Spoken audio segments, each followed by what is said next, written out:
क्या आपने कभी सोचा है कि एक आवाज, एक कदम, एक हिम्मत पूरे समाज की सदियों पुरानी रूहियों को तोड़ सकती है? आज हम ऐसी ही एक कहानी लेकर आए हैं जो न सिर्फ आपके दिल को छुएगी बल्कि आपको सोचने पर मजबूर कर देगी। तो तैयार हो जाइए, क्योंकि आज की कहानी है हवेली की उस बेटी की जिसने नाच गाने की रौनक से लेकर पुलिस की सायरन तक हर चुनौती का सामना किया। लेकिन पहले वीडियो को लाइक करें, चैनल को सब्सक्राइब करें और बेल आइकन दबाना न भूलें ताकि ऐसी कहानियां आप तक सबसे पहले पहुंचे। हमारी कहानी शुरू होती है एक छोटे से शहर की हवेली से, जहां आंगन फूलों से सजा है, दियों की रोशनी चारों तरफ बिखरी है और हवा में मिठाइयों की महक घुल रही है।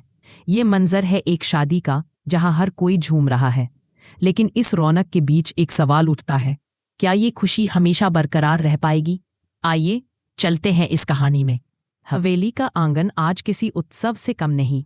चारों तरफ मेहमानों की चहल पहल है। रंग बिरंगे परिधानों में सजी महिलाएं, बच्चों की हंसी और शहनाई की मधुर धुन। इस भीड़ में एक चेहरा सबसे अलग है, नीलम। लाल और सुनहरी साड़ी में सजी नीलम की आंखों में आत्मविश्वास की चमक है। वो अपनी सहेलियों राधा, माया और काव्या के साथ शादी की तैयारियों में जुटी है। ढोलक की थाप पर नाचते हुए वो हंस रही है, लेकिन उसका दिल जानता है कि ये रौनक ज्यादा देर नहीं टिकने वाली। नीलम का परिवार गाड़ियों में सवार होकर शादी के लिए निकलता है। गाड़ियों में गीत गूंज रहे हैं, बच्चे खिड़कियों से झांक रहे हैं और बूढ़े बुजुर्ग मुस्कुराते हुए पुरानी यादें ताज़ा कर रहे हैं। हवेली के गेट पर नीलम और उसकी माँ सरोज मेहमानों का स्वागत करती हैं, थाल में रोली, फूल और दीपक लिए, मानो ये पल उनकी जिंदगी की सबसे खूबसूरत तस्वीर हो। लेकिन हर कहानी में एक मोड़ होता है और यहाँ भी वही होता है। तभी हवेली के आंगन में एक भारी आवाज गूंजती है। इस घर की कोई बेई बहू बाहर कदम नहीं रखेगी। ये आवाज है ठाकुर बलदेव सिंह की, जिन्हें सब प्यार से ठाकुर साहब कहते हैं, लेकिन डर से भी। उनकी आंखों में गुस्सा और आवाज में रौब है। औरतों का असली स्थान घर की चौखट है। नाच गाना शोर शराबा उनके लिए नहीं। पल भर में हवेली की रौनक पर जैसे ग्रहण लग जाता है। राधा और माया के चेहरे लटक जाते हैं। काव्या की आंखों में डर झलकने लगता है। मेहमान एक दूसरे को देखकर कानाफूसी करने लगते हैं। कोई हंसता है, कोई चुपके से तमाशा देखता है। लेकिन नीलम खामोश नहीं रहती। नीलम ठाकुर साहब की आंखों में आंखें डालकर कहती है, मर्यादा का मतलब औरतों को कैद करना नहीं, बल्कि उन्हें सम्मान देना है। हम शादी में जाएंगे, चाहे आपको अच्छा लगे या बुरा। हवेली में सन्नाटा छा जाता है। ठाकुर साहब का चेहरा गुस्से से लाल हो उठता है। अभी ठाकुर साहब की बहन मालती बुआ और उनकी खास सहेली रेवती मौका देखकर आगे बढ़ती है। मालती बुआ ऊंची आवाज में कहती है, देखो ये लड़की क्या सिखा रही है। घर की बहुओं को बिगाड़ रही है, खानदान की इज्जत मिट्टी में मिला रही है। मेहमान दो हिस्सों में बंट जाते हैं।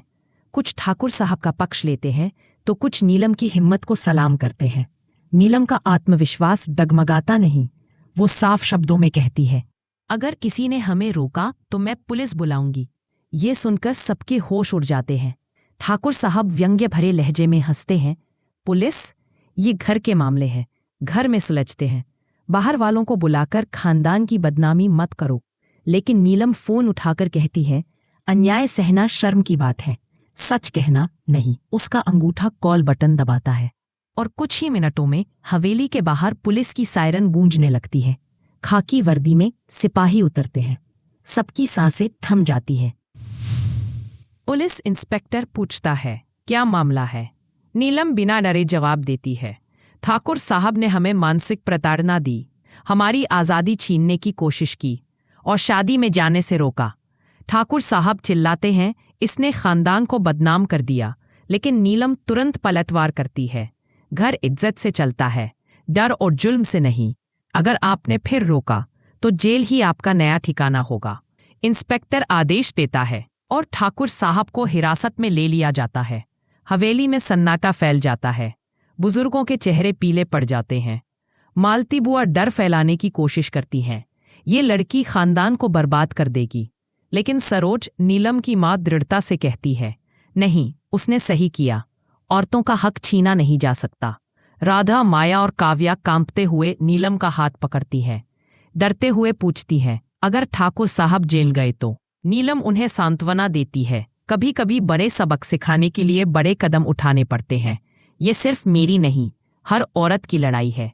यहाँ कहानी में एक फ्लैशबैक आता है। कुछ महीने पहले नीलम ने शहर के फूड फेस्टिवल में भेष बदलकर हिस्सा लिया था। उसने न सिर्फ ट्रॉफी जीती बल्कि पूरे शहर में तारीफ बटोरी। लेकिन ठाकुर साहब और मालती बुआ ने उस ट्रॉफी को तोड़कर जला दिया था। उस अपमान की आग ने नीलम को और मजबूत बनाया। आज पुलिस बुलाकर उसने उसी अपमान का जवाब दिया है। जेल में ठाकुर साहब अपने किए पर पछताते नहीं। तभी पार्वती, जो उनकी प्रताड़ना सह चुकी है, सामने आती है। वो कहती है, नीलम ने सच कहा, तुमने मुझे हर दिन ताने दी, यातनाएं दी। अब सच सामने आएगा। लेकिन ठाकुर साहब के मन में बदले की आग सुलग रही है। ये लड़ाई यही खत्म नहीं होगी। इसी बीच नीलम को एक बड़ी खबर मिलती है। उसने जवाहर नवोदय की परीक्षा में टॉप किया है। उसकी आंखें खुशी से नम हो जाती हैं। वो सरोज माँ को गले लगाकर कहती है, माँ, मैंने कर दिखाया। सरोज उसे गले लगाकर कहती हैं, बेटी, तूने हर जंग जीत ली। लेकिन कहानी यही खत्म नहीं होती। मालती बुआ और ठाकुर साहब के चचेरे भाई रघुवर अर्जुन को भड़काते हैं। ऐसी औरत को घर से निकाल दो। अर्जुन, जो नीलम का पति है, उलझन में है।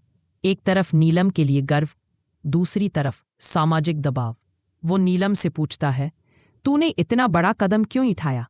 नीलम बेझिझक कहती है, क्योंकि औरतों के हक के लिए लड़ना मेरा फर्ज है। अब सवाल ये है, क्या ठाकुर साहब को उनकी करतूतों की पूरी सजा मिलेगी? क्या मालती बुआ का असली चेहरा सबके सामने आएगा? क्या अर्जुन अपनी उलझन छोड़कर नीलम का साथ देगा? और क्या पार्वती अपनी आवाज़ बुलंद रख पाएगी? ये कहानी सिर्फ एक शादी की रौनक या हवेली का ड्रामा नहीं, बल्कि एक सीख है। एक औरत की हिम्मत, उसका सच और उसका आत्मविश्वास हर जुल्म को हरा सकता है। लेकिन रास्ते में कांटे बहुत हैं। तो दोस्तों, ये थी हवेली की हिम्मत वाली बेटी की कहानी। ये सस्पेंस, ये ड्रामा और ये हिम्मत इसे अब तक की सबसे धमाकेदार कहानी बनाती है। आप क्या सोचते हैं? क्या नीलम की ये लड़ाई सही थी?